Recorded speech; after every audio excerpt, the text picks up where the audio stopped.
siang yang terik, Osin siswi kelas 3 SMA pulang sekolah dengan langkah lelah.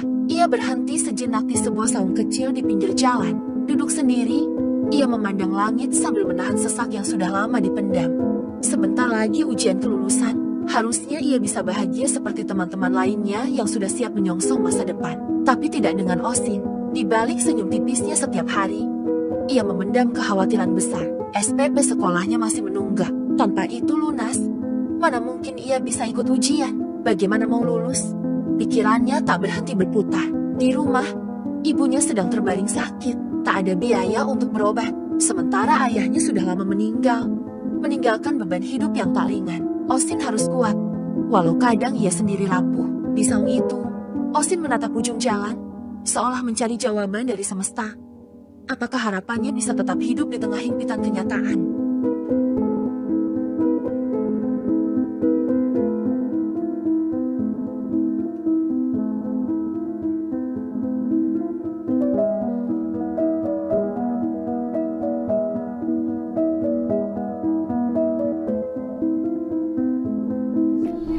Sin, kok dia nggak pulang? Ngapain dia di situ ya?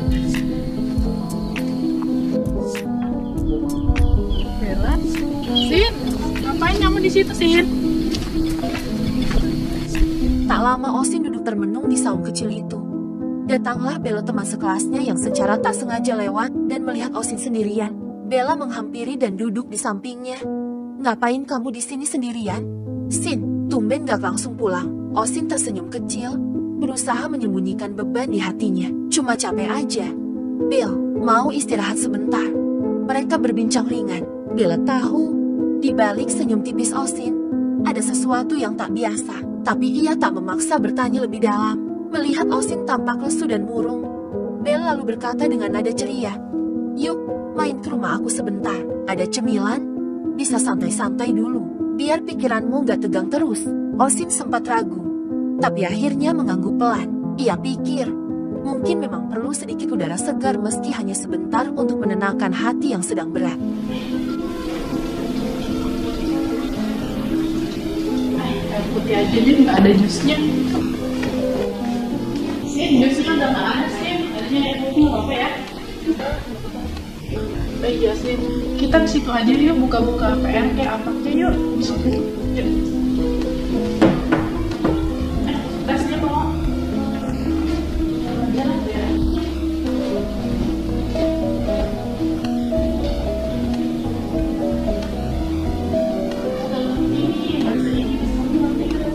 Sesampainya di rumah Bella, suasana berubah. Rumah yang sederhana tapi hangat itu membuat Osin merasa lebih tenang.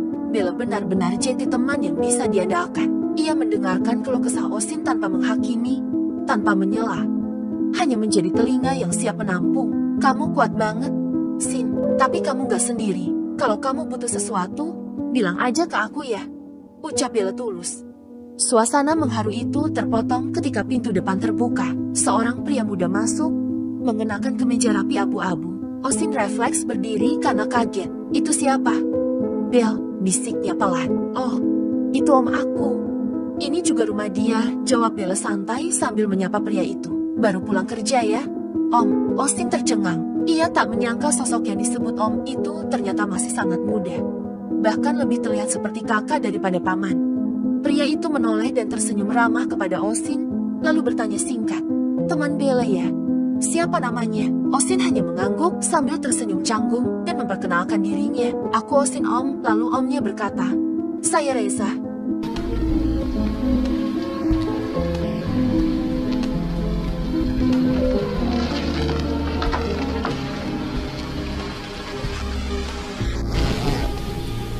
Wah, rumah kamu gede banget sih. Iya, tapi bukan rumah aku, rumah om aku ini. Oh.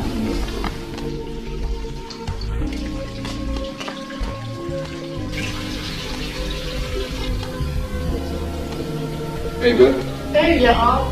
ini siapa? Ini teman aku.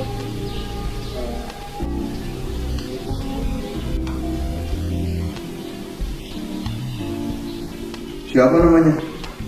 Osin om. Oh, Reza. Kenal. Ya udah ya Osin ya, Om mau istirahat dulu ya. Ya Bel ya. Ya. Oh, ini rumah om kamu? Iya, bukan rumah aku. Om kamu keren juga. Gue Kerja kamu apa? bisa aja. Biasa, dia mah nggak tahu di luaran. Temen Bella cakep juga deh. Kayak Cina-Cina gitu. Setelah saling berkenalan, Osin dan Reza om muda Bella saling bertukar senyum hangat. Obrolan singkat mereka terasa ringan tapi meninggalkan kesan mendalam. Osin merasakan sesuatu yang baru, hatinya tiba-tiba berbunga-bunga. Sosok Reza yang ramah, santun, dan berwajah tenang membuat Osin merasa nyaman, bahkan lebih dari sekadar nyaman. Ternyata bukan hanya Osin yang merasakannya. Reza, sejak pertama kali melihat Osin, merasa ada sesuatu yang berbeda. Gadis sederhana itu punya tatapan teduh yang mengingatkannya pada seseorang di masa lalu. Setelah beberapa menit berbincang ringan, Reza menyadari dirinya ingin mengenal Osin lebih dalam. Namun, Bella masih ada di antara mereka. Maka ia berinisiatif mencari cara agar bisa bicara lebih lama dengan Osin tanpa gangguan. Bel, om titip rokok dong, beliin ke warung depan ya. Sekalian air mineral juga, ucap Reza sambil menyodorkan uang. Bella, yang tak curiga apa-apa, langsung mengangguk dan melangkah keluar. Kini hanya Osin dan Reza yang tersisa di ruang tamu. Suasana jadi agak hening. Tapi bukan hening yang canggung, lebih seperti ruang yang memberi mereka kesempatan untuk saling mengenal lebih jauh. Ben, ya, gue nggak bisa lama-lama di rumah. Ngapain ya rumah? Ya nggak kenapa-napa. Enak di sini aja dulu, kan Ben juga masih banyak. Sekalian tidur sini aja. Apa Ben? Harus pulang dulu ya. Gue ada ide nih buat deketin temennya si Bella. Suruh beli rokok aja kali ya. Bel, Ya, ambilin dulu rokok ke warungnya itu Bang Jabri. ya. Berapa? Suruh Reja gitu bilang aja. Ya berapa rokoknya? 2 bungkus aja. Ya udah.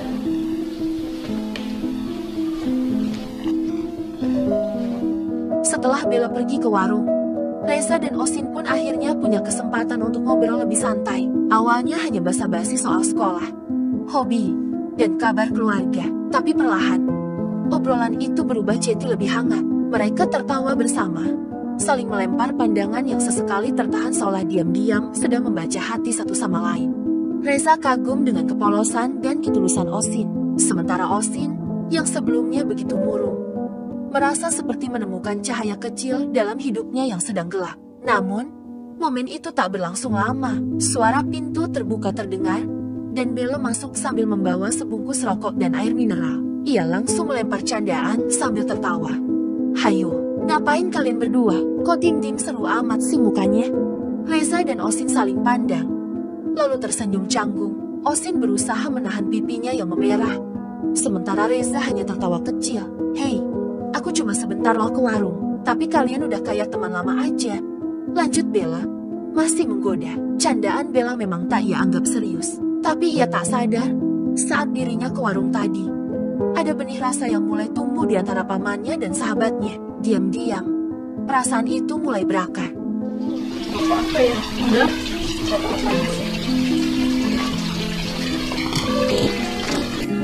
Om. Oh, Sin, Iya. baru lihat. Iya kan sebelumnya belum pernah kesini. Baru ya di sini. Iya. Kamu tinggal di mana? Nggak jauh. Padahal kalau nggak jauh sering-sering aja main di sini. Iya Om, makasih.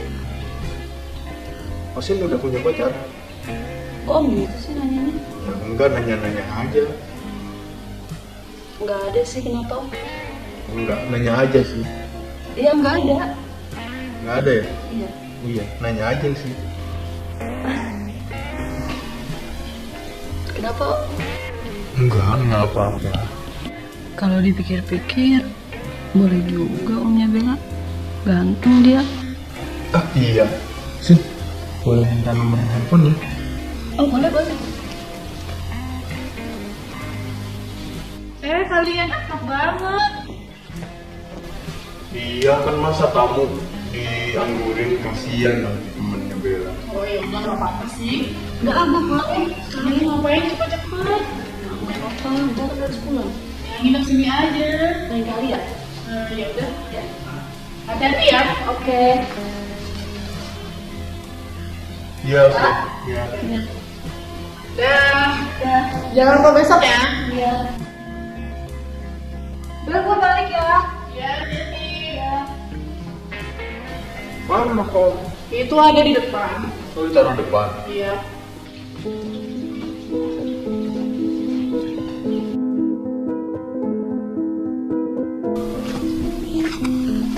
Assalamualaikum. Udah pulang aku. Udah. Lu ngapain di sini? Mau berjemur. Iya. Nggak langsung pulang. Enggak kan sekalian lewat. Tunggu sini udah kesini. Pada saat Osin sudah sampai di dekat rumahnya, Osin menghampiri ibunya. Seketika itu pula di dekat ibunya ada voice note berbunyi suara Om Reza. Sin, besok Om jemput dekat pohon gede ya. Begitu ucapannya Reza melalui pesan suara WhatsApp. Yang ke sana pulang. Kerana Iya, bentar. Sin, besok Om jemput ya, deket pohon gede. Ya Om ada perlu aja mau Sin. siapa tuh? Teman gue. Besok aku nggak langsung pulang. Kemana? Orang masih sekolah dan macam-macam deh. Enggak, ngomongin besok itu ada urusan aja sama teman. Izin lah. Ya, yang penting jaga diri. Iya. Udah, kamu istirahat sana pulang.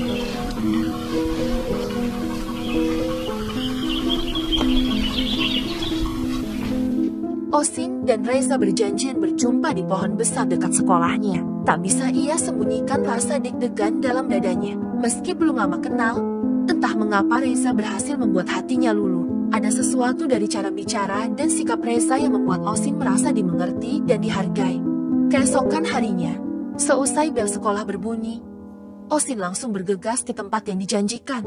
Pohon besar itu berdiri kokoh seperti biasa, menjadi saksi bisu seorang gadis muda yang menanti penuh harap. Osin juga bertanya, memangnya kita mau kemana? Reza menjawab, ya kita ngobrol-ngobrol di rumahku saja, supaya kita bisa lebih saling mengenal. Udah.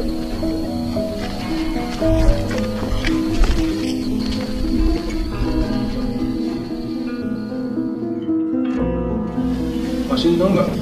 Om ajak ke sini. Ya, pengen ngobrol aja sih. Pengen lebih deket aja.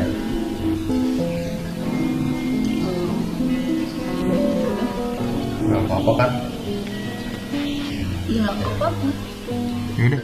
Sesampainya di rumah Reza, suasana cukup sunyi. Rumah itu rapi, sepi, dan terasa agak dingin. Osin duduk di ruang tamu, menunggu Reza yang sedang ke dapur. Tak lama, Reza kembali membawa segelas minuman dingin. Nih, minum dulu biar segar. Capek kan? Habis dari sekolah, katanya sambil tersenyum. Osin menerima gelas itu dengan hati-hati. Ia menyeruput sedikit, namun merasa ada rasa aneh di lidahnya. Tidak seperti minuman biasa, tapi ia tetap tenang. Tidak menunjukkan kecurigaan, hanya meminum secukupnya. Waktu berlalu, Reza memperhatikan Osin, berharap ekspresi gadis itu mulai berubah. Tapi Osin tetap sadar, tetap kuat, pikirannya jernih. Reza mulai merasa heran. Kamu gak pusing? Tanya Reza. Setengah bercanda, Osin menggeleng, lalu tersenyum tipis. Enggak, aku masih sadar kok. Kemudian, obrolan berubah arah. Reza mulai melontarkan pertanyaan-pertanyaan yang ganjil. Tak biasa, seolah menguji keberanian dan kepolosan Osin. Namun Osin tak gentar. Ia menjawab dengan tenang dan menjaga sikapnya. Melihat itu, Reza pun mengubah pendekatannya. Ia mulai menawarkan uang dalam jumlah yang cukup besar. Kalau kamu butuh buat bayar sekolah, saya bisa bantu. Tapi kamu juga bantu saya, kata Reza perlahan, dengan nada menggoda. Namun Osin menatap Reza dengan tegas. Kalau Om benar-benar mau bantu, bantu karena kasihan, bukan dengan imbalan yang merusak. Saya memang butuh uang, tapi saya nggak akan jual diri saya. Saya cuma pengen lulus sekolah dengan cara yang benar. Pandangan Osin mulai buram. Tubuhnya terasa lemas. Ia tidak sepenuhnya kehilangan kesadaran, tapi tidak bisa menggerakkan tubuhnya dengan normal. Tanpa banyak kata, Reza membantunya berdiri dan membawanya masuk ke dalam kamar. Osin hanya bisa berharap ada sesuatu yang menyelamatkannya. Tiba-tiba suara pintu depan terbuka keras. Om, aku pulang, teriak Bella dari ruang tamu. Suaranya lantang dan panik. Reza tersentak. Jantungnya berdegup kencang. Ia langsung meminta Osin untuk keluar kamar dari jendela cepat-cepat, mencoba menyembunyikan situasi yang baru saja terjadi.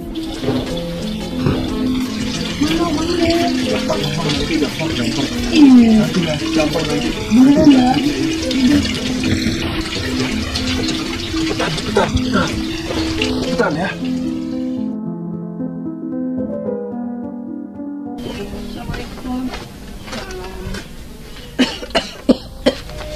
Ini udah sehatan belum? Ya belum, obatnya habis. Gimana dong? Aku gak punya uang buat obatnya. Tahu, gimana ini? Coba kamu cari pinjaman. Setelah keluar dari rumah Om Reza, Osin pulang dengan langkah berat. Sesampainya di rumah, ia duduk di samping ibunya yang terlihat makin lemah. Suara batuk ibunya makin dalam. Wajahnya pucat. Dengan suara lirih, sang ibu menggenggam tangan Osin dan berkata, "Nak, ibu nggak kuat lagi. Kalau bisa, carilah pinjaman atau apa saja supaya ibu bisa berobat." Hati Osin remuk. Ia tak tahu lagi harus kemana mencari bantuan. Tak ada saudara dekat. Tak ada tetangga yang bisa dimintai tolong. Malam itu, Osin tidak bisa tidur. Pagi harinya, dengan hati penuh dilema, ia memberanikan diri menghubungi Om Reza dan memintanya bertemu. Di tempat pertemuan sederhana, Osin menyampaikan keinginannya. "Om, saya butuh uang. Tolong bantu saya." Om Reza mengangguk, tapi tidak langsung memberi jawaban. Ia malah berkata pelan, "Ajak Om ke rumahmu. Om mau lihat sendiri tempat kamu tinggal." Meski ragu, Osin menuruti permintaan itu. Mereka berjalan ke rumah Osin yang kecil dan sederhana. Saat masuk, suasana hening. Om Reza melihat keadaan rumah yang nyaris kosong. Hatinya mulai goyah. Tiba-tiba, terdengar suara batuk keras dari dalam kamar. Reza terkejut. "Itu suara siapa?" tanyanya. Osin menarik napas dalam. Dengan mata berkaca-kaca, ia menjawab pelan, "Itu, ibu saya. Om, dia sakit parah. Sebenarnya uang yang saya minta kemarin buat berobat ibu." Om Reza terdiam, dadanya sesak, wajahnya kaku, lalu berubah sendu. Ia menatap Osin yang berdiri diam dengan kepala tertunduk. Ia sadar niatnya dulu salah, dan kini ia melihat kenyataan yang mengiris hati. Tanpa banyak kata, Reza berkata lirih, "Ayo ikut Om sekarang ke rumah. Ambil uang ini, bawa ibumu ke dokter. Dan maaf, Om nyaris jadi manusia yang kehilangan akal." Gak ada, Umi. Aku udah pinjam sana sini. Terus gimana aku? Ya udah minum air putih aja, Umi. Ya udah, sabar aja dulu, nanti aku pinjaminnya ke siapa kek.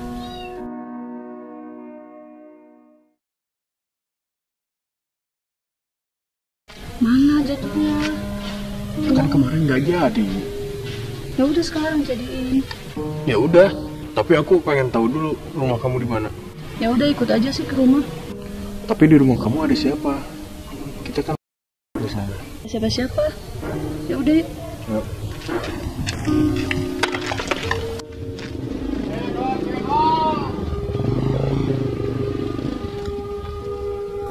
Oh, ini rumah kamu.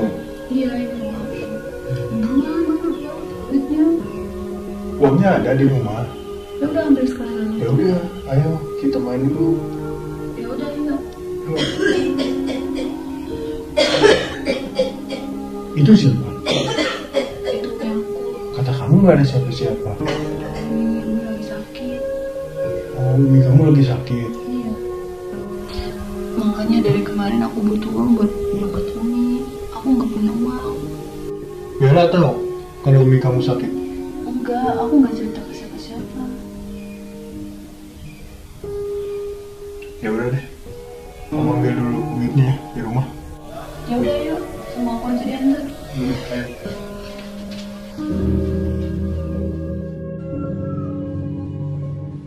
Ya udah Om pulang aja Om. Ya udah, itu kamu baju kamu benerin dulu, benerin. Nih, Ya kan mau. nggak apa-apa, Om ikhlas. Om baik banget, makasih ya Om. Ya pokoknya pikirin dulu Umi kamu ya. Ya. Ya udah. Makasih ya Ya Om. udah. Dalam hidup, kita tak pernah tahu perjuangan apa yang sedang ditanggung seseorang. Kejujuran dan ketulusan akan selalu menemukan jalan.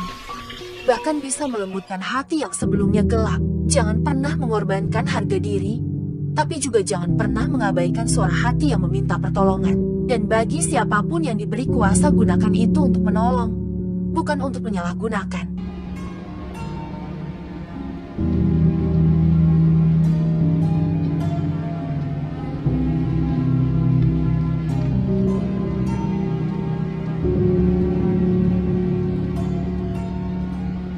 Gue pulang duluan ya, udah mampir dulu. Lo tumben kenapa nggak mampir? Enggak, soalnya gue belum makan, gue mau makan dulu. Oh gitu, ya udah kalau mau mampir nanti kalau mau main gitu ya. Ya udah, gue pulang ya. Ya.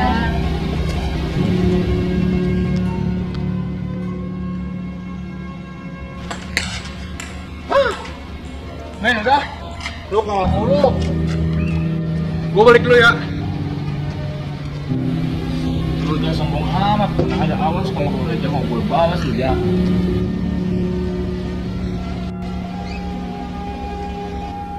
Bel, udah pulang kamu. Iya.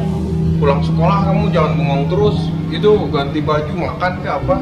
Ya bentar Om, masih capek. Itu temen kamu siapa namanya? Si Osin Om. Oh, si Osin, dia si Osin. Tumben nggak mampir dulu? Enggak Om, katanya dia belum makan. Oh ya udah, kalau gitu Om ke kamar dulu ya.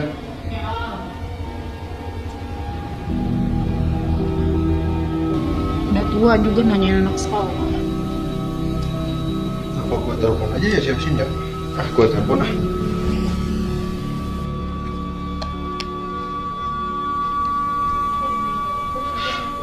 Halo Sin. Ya, halo Om.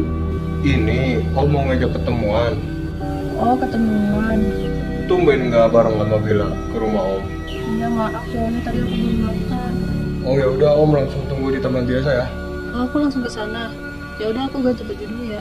Gak usah, kamu gak usah ganti baju, langsung aja. Gak usah. Ya udah, aku simpen tas dulu. Nanti aku langsung ke sana. Ya udah, Om tunggu di taman ya. Ya udah, gue mau rapi-rapi dulu. Aduh, Osin lama banget ya. Apa gue coba telepon aja ya? Nggak diangkat lagi. Osin ditungguin dari tadi, lama banget. Maaf Om, kan tadi jalannya becek. Jalannya becek apa yang becek jalan nih? Yaudah sih. Jangan mengambil kesempatan dalam kesempitan. Dalam cerita ini, Reza nyaris memanfaatkan situasi Osin yang sedang terdesak. Kisah ini mengajarkan bahwa kita harus menahan diri untuk tidak memanfaatkan kelemahan atau kesulitan orang lain demi keuntungan pribadi. Orang yang sedang terjepit sangat rentan, dan itulah saatnya kita hadir untuk menolong bukan menekan. Kesulitan hidup bukan alasan untuk menggadaikan harga diri. Osin menunjukkan bahwa walaupun dia sedang sangat membutuhkan uang untuk ibunya, dia tetap menjaga batas dan kehormatannya. Martabat dan harga diri lebih mahal dari segala bentuk bantuan yang datang dengan syarat yang tidak pantas. Bahkan di tengah himpitan, kehormatan tetap harus dijaga. Kejujuran membangkitkan nurani. Kejujuran Osin saat mengaku bahwa uang itu untuk ibunya yang sakit telah menyentuh hati Reza. Kejujuran punya kekuatan besar. Ia bisa menembus ego, membangkitkan simpati, bahkan mengubah hati yang keras sekalipun. Uang bisa jadi ujian moral. Reza awalnya menawarkan uang dengan niat yang tak baik. Namun akhirnya uang itu digunakan untuk tujuan mulia. Uang bukan hanya alat bantu, tapi juga ujian bagi orang yang memberikannya dan yang menerimanya. Apakah digunakan dengan niat baik atau justru sebagai alat penyalahgunaan kekuasaan?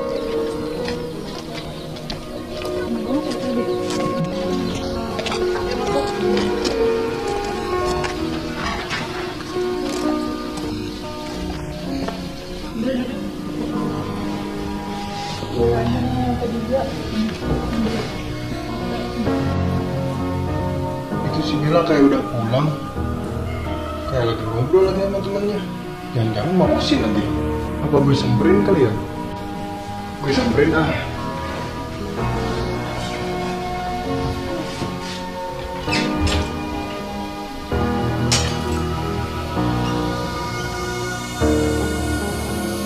Bel, udah pulang? Iya Om, udah pulang. Ini lucu banget nih. Coba aja nih. Lagi pada lihat apa? Di Kipo, Om di. Dasar anak muda aja. Ya kan om juga pengen tahu.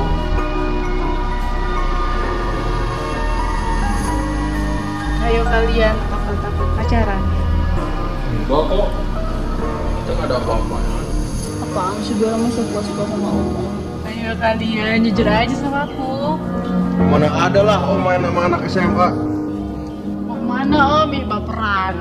Bukan kayak anak kecil om mandi.